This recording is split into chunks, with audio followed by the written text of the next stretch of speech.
Idaho Matters podcast is brought to you by St. Luke's On-Demand Virtual Care, which allows patients to see a provider from their home using a computer or smartphone with on-demand care for common ailments such as a cough, sore throat, or a sinus issue.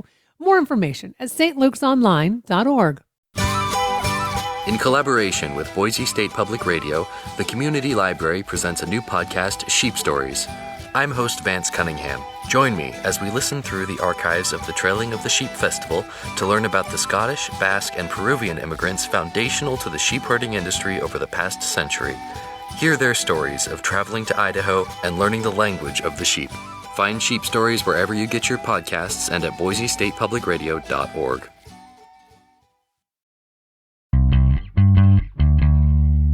More Idaho Matters now from the studios of Boise State Public Radio News. I'm Gemma Gaudet. How are farmers and ranchers using new technology like drones and virtual fencing?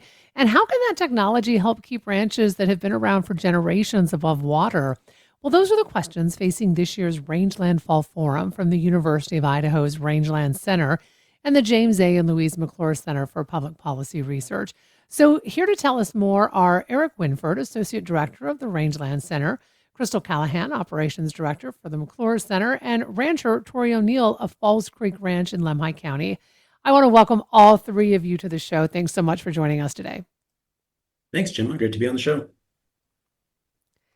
And Eric, let me begin the conversation with you. What is the Rangeland Center? What exactly do you do? So the Rangeland Center is a group of faculty and staff from the University of Idaho and partners from around the state that care about the stewardship of rangelands. We were established in 2011 by the Idaho State Legislature. And when they established us, they had the unique idea to have us ask a Partners Advisory Council to guide us and advise us on questions and science that we should be pursuing and how we should get that science into the hands of the citizens of Idaho and those people who are making decisions about rangelands. So we are currently a group of about 41 individuals from two colleges from around the state. About 30% of our members are outside of the main campus of Moscow, and they're in the counties of Idaho. And they help us direct and find research questions, and then we present that information to citizens of Idaho and ranchers and other stakeholders in events like the Fall Forum. And Eric, tell us about this year's forum exactly. What is the focus? So this year's forums, we're really excited about it. We are focusing on the horizons of Idaho's rangelands and what's coming down. And there are some big changes and big events happening, including a big generational shift where over 30% of Idaho's farmers and ranchers are nearing the age of retirement. And that's going to have a big impact on these lands and the wildlife and the opportunities that Idaho's rangelands provide. The good news is that there is a new generation of ranchers and farmers that are coming in. And while it's fairly small, maybe 10% of Idaho's farmers and ranchers are under the age of 35, it is a growing number. And that's why we really wanted to have Tori O'Neill come and talk to us and share her story about how she's getting into ranching and continuing her family's ranch. Mm-hmm. Crystal, let me bring you to the conversation. The McClure Center has been partnering with the Rangeland Center for, I believe, the past 8 years on the forum. Why is this important for the McClure Center to be a part of this? Thanks for having us, Gemma. We appreciate it.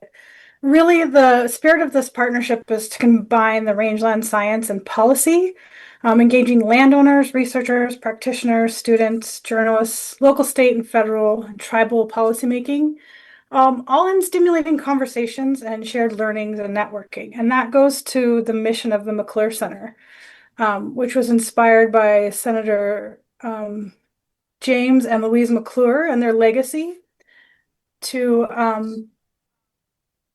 to conduct research, evidence-based research, inform public dialogue and policy, and facilitate collaborations that engages not only students, but the general public, Idahoans, in public policy making. So it really we just dovetail well together, the Rangeland Center and the McClure Center. And Tori, tell us about your family ranch, O'Neill Family Ranch. Where is it? What do you produce? And why is it important to be a part of something like this? Yeah, so I am actually the fifth generation of O'Neills to ranch in the Pomeroy Valley in between Salmon and Chalice, Idaho, so kind of tucked up under Montana. And traditionally, we've been cow-calf producers, which means we raise calves until they're about wean weight and then sell those to feedlots to finish. And then as I took over my family's operation, I've had to be a little more ingenuitive in ways to make a small operation work. So I've moved more into a finished beef operation. But that dovetails with why I think something like the Rangeland Forum is so important is we now have smaller footprint ranches and younger producers who are having to be innovative about the ways that they react to a changing environment and concerns on their rangeland like fire and drought. And also, there's a lot more technology out there that can help us small producers adapt and make do with smaller budgets and really adjust and make sure that we can keep these farms going for the next generation. And hopefully for me, that'll be a sixth generation. Well, and Tori, my understanding is that you weren't actually really thinking about ranching until your dad passed away.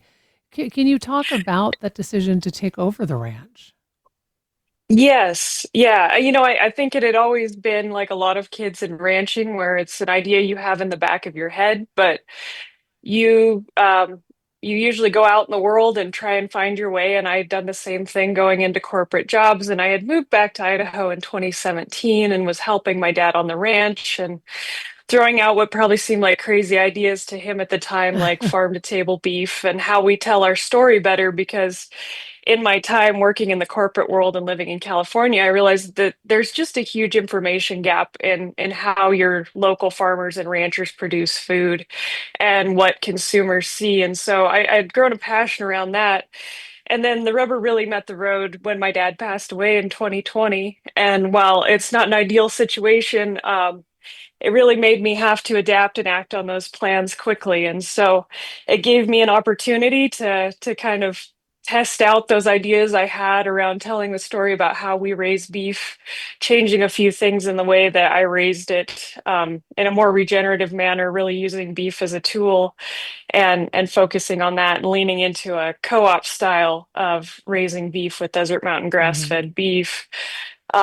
So it was kind of a fly by the seat of your pants thing, but it definitely was something made possible by having resources like the Rangeland Symposium and University of Idaho Extension, and then obviously just a lot of folks there that are supporting this new generation of ranchers as we go forward. Mhm.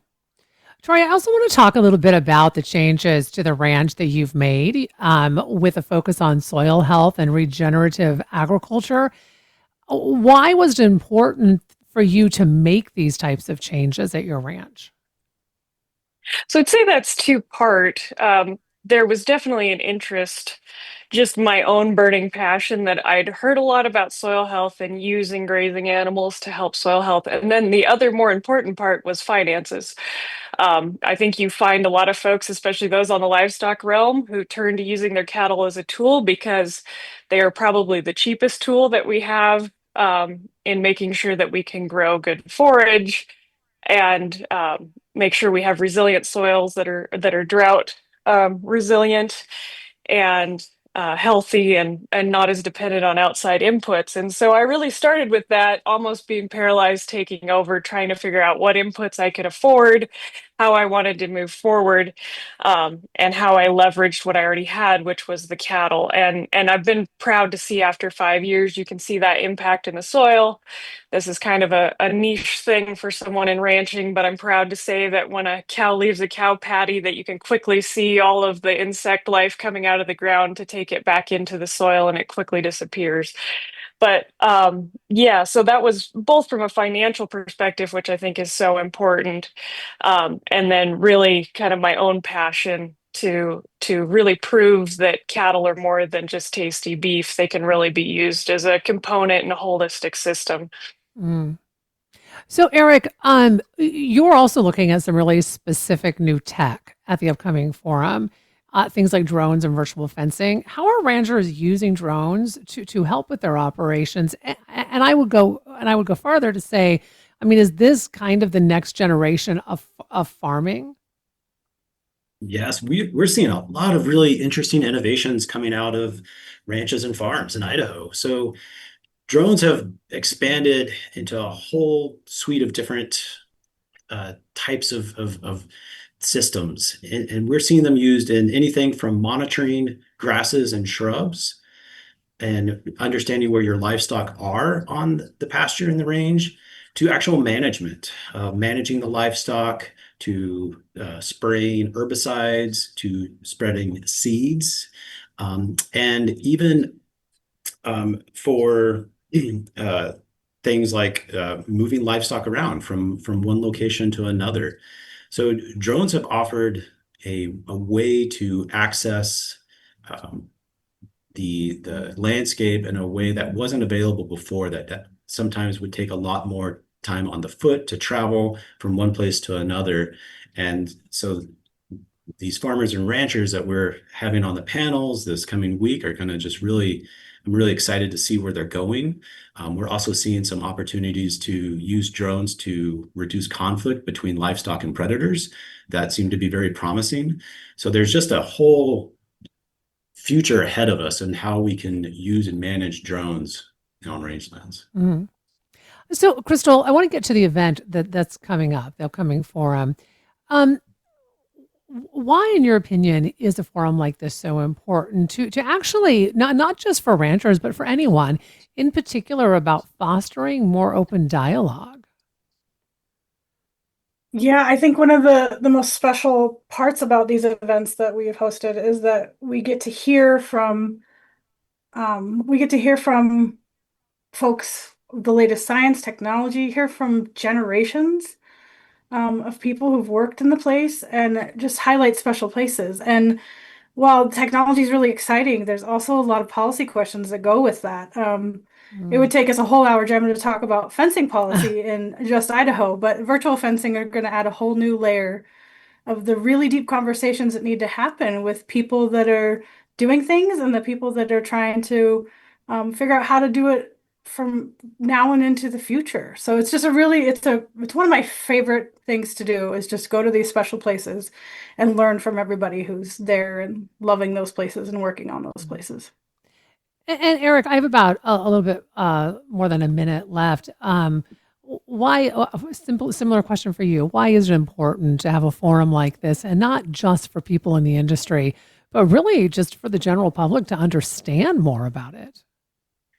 Definitely, a, important to get information out to the citizens of Idaho, science out to the citizens of Idaho, and to let them hear the latest information and knowledge and news. But Jim, it's also important for us in the university to hear from these people who are on the land, to understand what they're going through, to hear about the innovations that they're coming up with, so that we can take that back and then explore it more and understand, like, how can this be expanded? So it's really a two-way street. I learn as much from these events as, and maybe more than some of the participants that come to them. Well, I want to thank all of you so much for taking time out of your busy schedules to talk to us today about this. We've been speaking with Eric Winford, Associate Director of the Rangeland Center, Crystal Callahan, Operations Director for the McClure Center, and rancher Tori O'Neill of Falls Creek Ranch in Lemhi County. We've been discussing this year's Rangeland Fall Forum. It's happening this coming week, October 2nd and 3rd, at the Nancy M. Cummings Research Extension and Education Center in Salmon. You've been listening to Idaho Matters from Boise State Public Radio. I'm Gemma Gaudette.